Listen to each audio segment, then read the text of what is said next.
Muay Thai sportini tanlashimga sabab chunki Muay Thai sporti odamga kuch beradi, chidamlilik beradi va duh beradi. O'shaning uchun Muay Thai sportini tanlaganman. Muay Thai sporti haqiqiy erkakcha sport sanaladi. Bunda qizlar ham mashg'ulot olib boradi-yu, lekin xarakteri, qilayotgan amallari hammasi murskoy bo'ladi.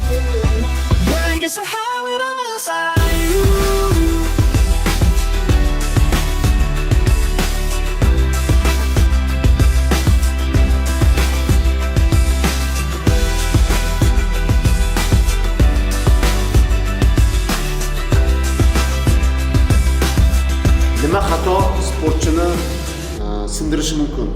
Sportchi bir narsadan hech qachon to'xtamasligi kerak. Qachon sportchi to'xtaydi? Qachonki u taslim bo'lsa.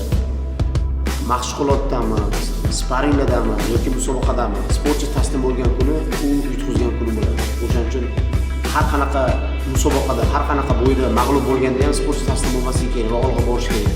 O'shandagina uni hech narsa sindira olmaydi.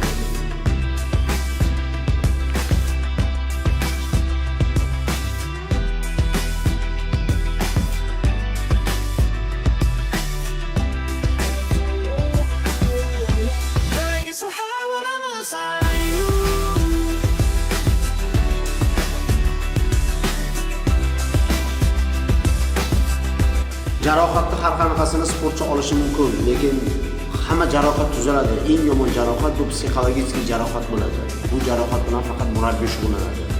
Murabbiy psixologik yaxshi nastroy beradigan bo'lsa bola yana sportga qaytadi. Hech qachon sportchi aytganimdek taslim bo'lish kerak emas va psixologik sinish kerak emas. Lekin sportda g'olib va mag'lubiyat ham bo'ladi. Bu narsa bu oddiy holat. Lekin insonlar har doim odamlar yutqizganini emas, yutganini eslab qoladi. Mana shu narsani eslab qolish kerak sportchi.